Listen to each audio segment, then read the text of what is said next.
These are the most important defenders coming back for the Sun Devils in 2024. You are Locked On Sun Devils, your daily podcast on the Arizona State Sun Devils. Part of the Locked On Podcast Network, your team every day.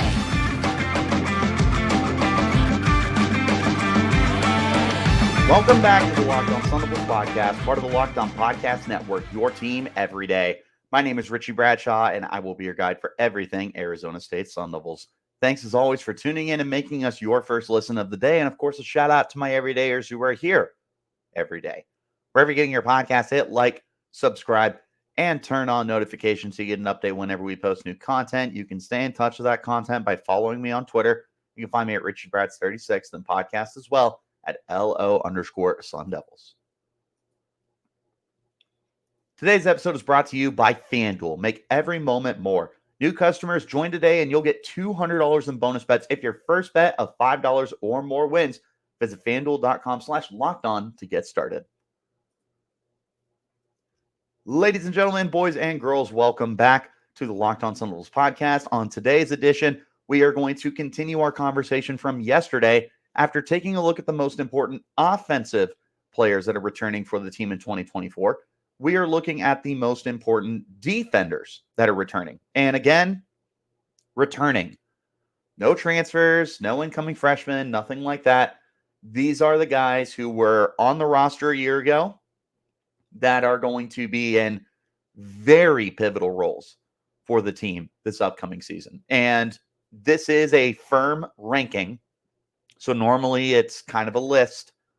We're changing things up. Yesterday was a ranking. Today is a ranking as well for the top 5 most important returning defenders.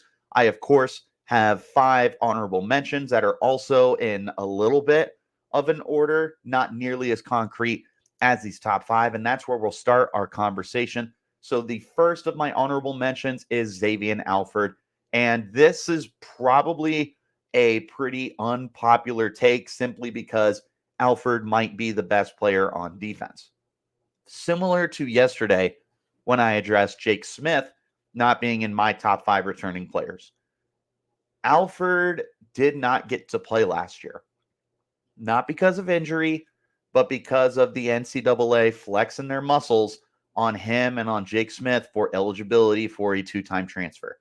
It was BS when it happened then. It's BS when we look at it in hindsight, especially with everything that's going on across all of sports now. It's just silly. So that's why he's not in my top 5 here. Simply because we didn't see him last year. So I'll say the same thing I said about Jake Smith. If he came out and absolutely balled out, I wouldn't be surprised. He is a huge talent. And I also would not be surprised if he ended up being the best player on defense this year. He is that high of an upside player. But because we didn't see him play, he is outside for me. But he would be near the top of my honorable mentions. If we did have a concrete order, it's kind of, sort of, but not really. Next up, I got the linebackers, Tate Romney and Caleb McCullough, each coming in here. The reason why they aren't inside my top 5 is because neither of them were really full-time players last year. Between the two of them, Tate Romney was the closest thing to a full-time player. He got the majority of the starts for the season. He was top 5 on the team in tackles a year ago. He was a very good player. But I'm curious with all of the names that are coming into this team through the transfer portal and the incoming freshmen and the redshirt freshmen from this past recruiting cycle, how is it going to shake out? Is Tate Romney still going to be a full-time starter for the team? What's Caleb McCullough's role look like? He's going to be a redshirt senior or a graduate player, and there's going to be onus on him to become that leader that a Trey Brown was for the team last year. Someone needs to be that. Feels like McCullough is definitely the one to kind of plug into that role. I'm just curious how the linebacker situation shakes out because you've got so many new faces that are coming to the linebacker position. How's it going to shake out? I don't know.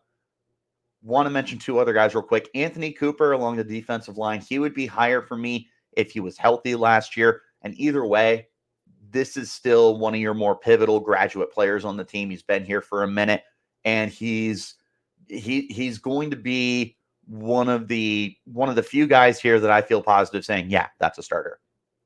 He is a very good player. And again, he's been with the program a while. He is going into this year as your Michael Matus, where are you expecting him to lead the team in sacks? No, probably not. But what you are expecting is him to continue being that leader and that veteran and somebody that the guys that are younger can look up to. One more honorable mention here is Mason Williams. Williams would also be higher for me if I knew how the secondary situation was going to shake out. There's really only 2 players in the secondary that I feel confident saying they're the top guys at their position, and they're no surprise on my top 5 here that we'll talk about in just a second. But Mason Williams is a veteran. He is someone that I felt could have been a starter last year, but it just didn't shake out that way with Ro Torrance and with some of the other guys that they rotated in. But nonetheless, on paper, he could very well be your number 2 corner right now. And I wouldn't necessarily disagree with you, depending on your argument for Cole Martin, because Martin is definitely the most talented corner, maybe even defensive back on the roster, but I picture him more as a slot guy. So just kind of depends by your definition there, but Mason Williams is a stud. All right, now that that's been addressed, we're going to get into my top 5. Number 5, it's the biggest fan base out there for this player is the Locked On Sun Devils podcast. It's CJ Fite. CJ Fite blew away expectations last year. A 3-star defensive tackle coming out of Texas. Not a lot of people really would have placed major expectations on him to have played the role that he did last year, but he was a borderline full-time starter, especially when Anthonie Cooper went down with injury and some of the other guys along the defensive line were getting banged up. CJ Fite was a constant. He was healthy. He was dominant. He was big dude that ate up blocks and was vicious at the point of attack. Very big fan of CJ Fite. Not just because of a relationship that I have built with him and some of his family, but also because of just how dynamic he is. This is a defensive tackle that can change games if he takes that next step. Again, similar to Anthonie Cooper, do I expect him to lead the team in sacks? Probably not. But what I do expect for him from year 1 to year 2 is to be a very consistent interior guy who's able to eat up blocks and do some shedding. And at the end of the day, just keep the linebackers' jerseys clean. Allow them to knife their way into the backfield. Those are my expectations for CJ Fite. Take that next step as a true defensive tackle. He does that. You got something special here. But one of the other reasons that makes him so important for me is the proven game experience that he has. Anthonie Cooper has it, but he was banged up last year. And even still, Anthonie Cooper was making a transition from edge to defensive tackle. We still haven't gotten to see if that is 100% a great move or if that was a move out of necessity. I'm curious how it shakes out. I don't see him moving back to the edge, though. But with CJ Fite, you have that solidified option there because the Sun Devils were really thin along the defensive tackle spot last year. In fact, a lot of guys moved inside. Tristan Monday and Sam Benjamin were sort of kind of tweeners, but they were full-time defensive interior guys. Like the Sun Devils needed those guys last year. CJ Fite was already that guy. So they plug him in and he gives you exactly what you were hoping to get out of him. He's a beast. He's a stud. Love him. And I have high expectations for him in 2024. If he is able to take that next step, you are going to have one of the better interior linemen that we've seen in the last 5, maybe even 10 years. I've said this before on the podcast. I'll say it again. The 3-star recruiting out of Texas, to me, means you're a 4-star in a lot of other places. He played like it last year. He played like a high-level talent, not a kid who kind of gets washed up amongst the rest of the nation. This dude stood out. He was the best freshman player for the team last year. I will die on that hill. he is, by all accounts and measures, one of the most important players heading into the 2024 season for the Sun Devils. He plays well. A lot of other people across from him, behind him, are going to be playing well as well. And we're going to talk about his partners in crime along the defensive line here in just a moment, and why they are also some of the most important returners for the Sun Devils in 2024. This is the Locked On Sun Devils podcast, part of the Locked On Podcast Network, your team every day. Happy Super Bowl to all who celebrate from FanDuel, America's #1 sportsbook. If you're like me, Super Bowl Sunday is all about scoring the best seat on the couch, getting your favorite football snacks, and placing some super bets. Because I know I'm going to be plugging myself on that big comfy couch with my buffalo chicken dip and taking a look at those prop bets for the receptions, the yards, and the touchdowns. And FanDuel has so many other ways for you to end the season with a W or 2 or 3. Not only can you bet on who's going to win Super Bowl 58, but FanDuel also has bets for which players are going to score a touchdown, how many points are going to be scored, and so much more. New customers join today and you'll get $200 in bonus bets if your first bet of $5 or more wins. Just visit FanDuel.com/lockedon to sign up. That's FanDuel.com/lockedon. Make every moment more with FanDuel, an official sportsbook partner of the NFL. Wherever you guys are getting your podcast, hit like, subscribe, and turn on notifications so you get an update whenever we post new content. A shout out to my everydayers who are here every day, and I appreciate you guys for tuning in. Also want to shout out the Locked On Sports Today 24/7 streaming channel on YouTube. Going to keep you up to date on every league, college and pro, all the big news. Check it out. Back into our conversation. I teased CJ Fite's buddies along the defensive line. And those are the two we're going to talk about now. Number 4, Clayton Smith.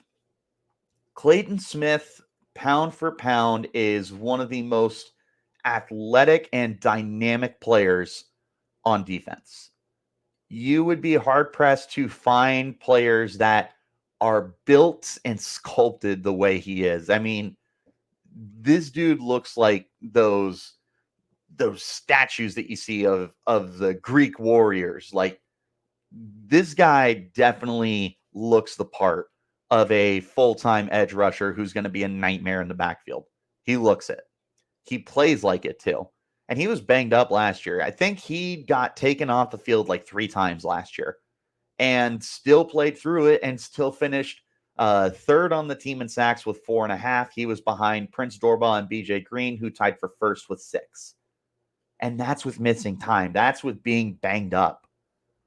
Clayton Smith was a incredibly high 4-star/5-star prospect coming out of Texas when he was a recruit. He goes to Oklahoma, doesn't get a chance to shine, comes to Arizona State, and in a rotational role, he dominated.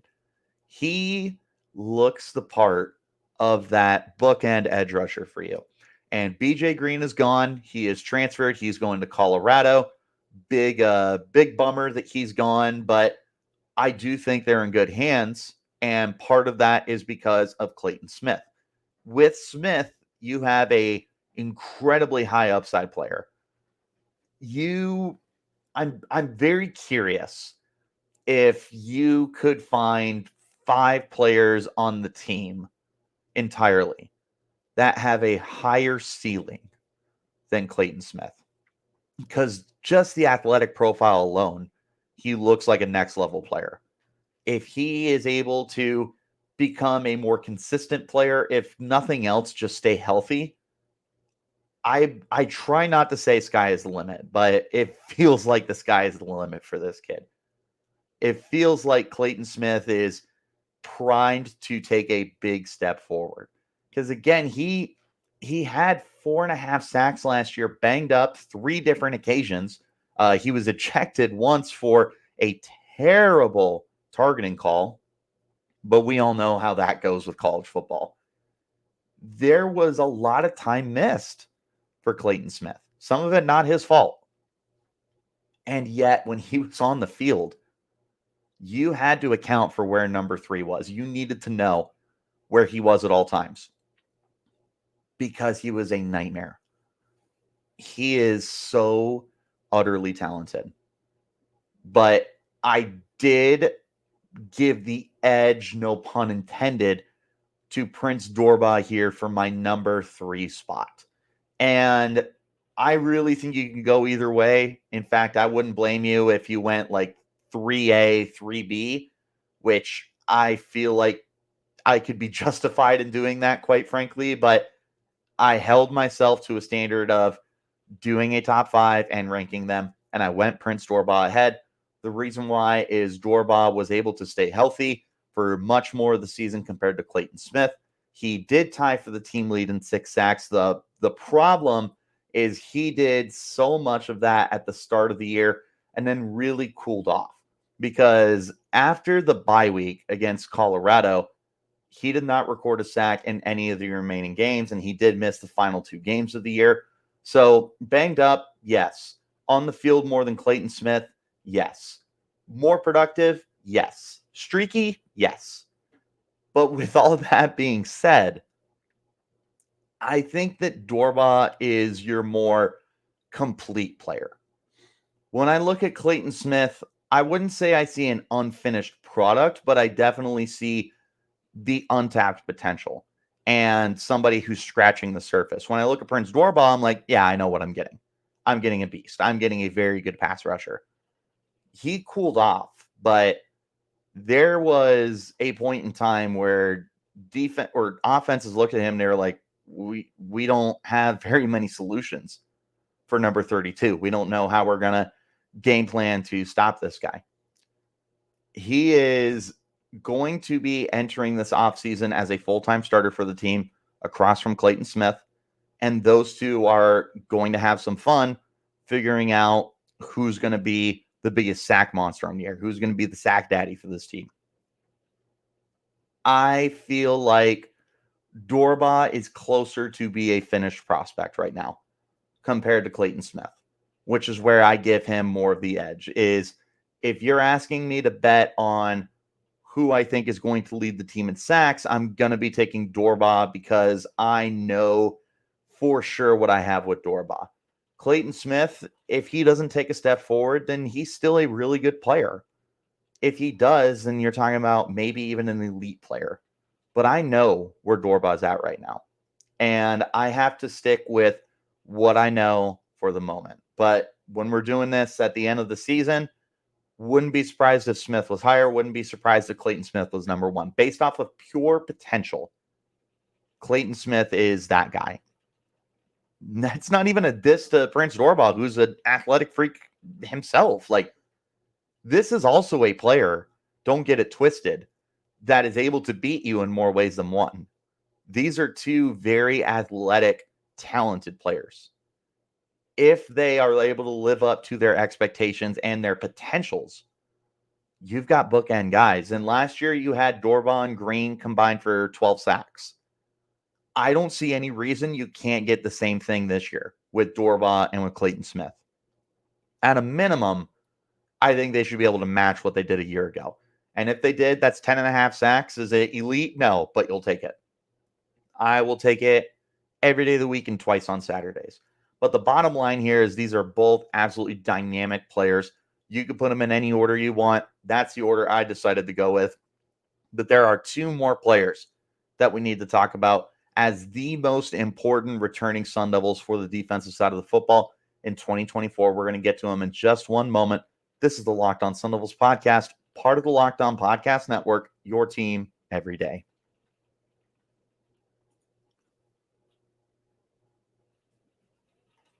One more time, wherever you get your podcast, hit like, subscribe, turn on notifications. A thank you guys for tuning in, and a special thank you to my everydayers who are here every day. We're going to round out our conversation with the top 2 returning players on the defensive side of the football for me. Similar to what I did with Dorbah and Smith, I would not blame you if you went 1A, 1B here. The reason why I give these guys the edge is because of the question marks that we have in the secondary. There is a lot of transition you're going through. You lost 4 of your 5 starters from last year, including nickel. Jordan Clark is gone. Ro Torrance is gone. Chris Edmonds and D Ford are gone. 4 of 5 starters. The lone returner, Shamari Simmons, we'll talk about him in just a moment. Now you are trying to figure out how everything is going to shake out. Who's your number one corner? Who's the safety across from Shamari Simmons? And we seem to have an idea of those answers. We have an idea of who's going to be lining up across from Shamari Simmons. It feels like Xavier Alford, but they brought in Ghost Rouser. They have Kamari Wilson. They've got Montana Warren coming back. Like there's depth there. Where you're curious as how everything's going to shake out. Because even if you have the depth, do you necessarily have the proven players? And for the most part, a lot of these guys aren't very proven at the safety spot. This is more apparent at corner. There's a lot of transition. The good news, you have Cole Martin coming in. That's a plug and play at nickel. But you need a guy on the boundary. To me, that's Ed Woods. Ed Woods is number 2 for me. Again, with hindsight, I mean, you could easily make this 1A, 1B. Spoiler alert, Shamari Simmons is number 1. We'll get to him in a second. Ed Woods, number 2. Let me break it down. Woods is going to come into your year more than likely as your number 1 corner, not including Cole Martin. With Ed Woods, this is somebody who has had some really quality playing time the last 2 years. This is a player who has shown some really, really high upside and promise the last 2 years. I see Ed Woods as hopefully your number 1 corner, the guy that you can throw on to an opposing team's number 1 receiver and at least limit them. You can't have an eraser all the time. I just need someone who's going to stack up. And I look at Ed Woods as potentially that guy. And that's the reason why I have him higher than the edge rushers, higher than the linebackers, anyone else on the list, is you need somebody to be able to step up and be corner 1 for you. Ed Woods has the best chance to do that in my book. There's plenty of other guys that they're going to be competing against. And Cole Martin is going to be so instrumental in helping the rest of the secondary stack up and pick up from where they left off, because you are losing a lot with Ro Torrance out of the picture because he ran out of eligibility. And D Ford was very quality. But Ed Woods was another starter for the team. Like, they were rotating him and D Ford quite a bit, where Ford was getting the starts on paper. Ed Woods was still getting significant playing time, especially in the second half of the year, is where it really felt like Ed Woods had kind of taken a big step forward. This is more than likely corner 1 for you. And I do feel confident enough in Ed Woods to be that guy. I don't look at this secondary and I go, oh no, we don't have a number 1 corner. I look at it and I go, we got Ed Woods. We got Ed Woods. I don't hate that. I like it. I do believe in Ed Woods. He's shown me enough these last 2 years as a part-time / sort of full-time player to feel good enough to be looking at him and viewing him as number 1. The reason I went with him at number 2 instead of number 1, where number 1 again is Shamari Simmons. The reason why I gave Simmons the edge is because Simmons is going to do a lot more than one thing for this team. Shamari Simmons was your leading tackler last year. He had a sack. He had an interception. He had 2 fumble recoveries. He broke up 6 passes. He did everything. When you have a player that does everything, you typically like to keep them in that role. I already mentioned the depth at safety, right? You got Rouser, Wilson, Warren, Alford, everybody else that's on the team as well. Like, there is a significant amount of depth at safety, to the point where by the end of the season, maybe Simmons isn't even a full-time starter. That could be the case. However, that's not going to be the case unless he is really, really bad and someone behind him is really, really good. This is going to be a 12 or 13 game starter for you, and a really good one at that. I see Simmons as, I don't want to say he's Jordan Simone, but I view him of that kind of importance where you just want him everywhere, near the line of scrimmage, dropping deep. I don't even necessarily need to see him recording a ton of turnovers. Like, I don't need him to be having 5, 6, 7 turnovers this year to measure the importance that he has because he plays all over the place. He's a sure tackler. He's got some ball hawking prowess to him. He just finds the ball. He always seems to be around it. And that's where I have so much value in Shamari Simmons. I get it. Edge rusher, far more sexier position. Corner, far more important. Overall, though, the role that Simmons is inheriting, incredibly big. From multiple aspects. He's also a veteran on this team. This is his second year with the team. He's a graduate player. He's seen it all. He's done it all. He was at Austin Peay previously. He's the guy. More than likely, this is the guy. Is pregame. We're getting ready to run out onto the field. I'm looking for someone to get my guys hype, and I'm probably looking at number 7. I'm probably looking at Shamari Simmons. I'm looking at the veteran, Mr. Do-It-All, the guy who has a chance to take his game to some kind of next level, whether it's pros or anywhere else. Like, this is the guy. I'm putting plenty of stock in Shamari Simmons. I encourage you guys to put stock in him too, because he does everything to, beat the same drum over and over again. But seriously, there's not much that you could say, hey, go and do that he wouldn't be able to do at a quality level well enough, let alone a high level. I trust Shamari Simmons a lot. I give him the keys to this defense. And I say, this is your unit. You've been here. You know what it means to be a Sun Devil. You know what it means to run the Kenny Dillingham scheme and the Brian Ward scheme and the Brian Carrington scheme.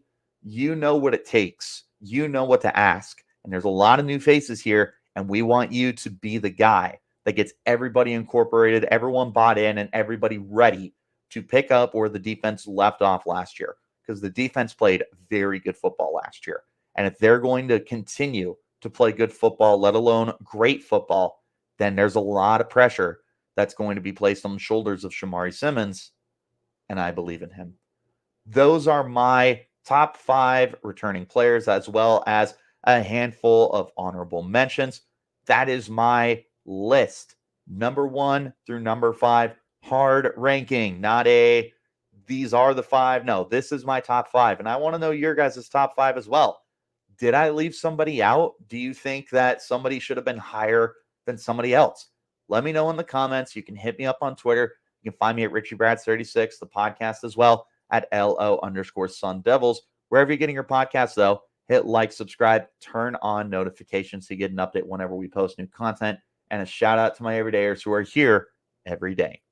I appreciate you guys as always for tuning in. We will be back again on Sunday to recap some Sun Devils basketball after a very frustrating loss to Colorado and the ridiculous slump that the Sun Devils have found themselves in. We've got some thoughts that we're going to talk about, so make sure that you're tuned in. We'll keep you up to date. I'll see you then, and until that time, you keep it locked right here on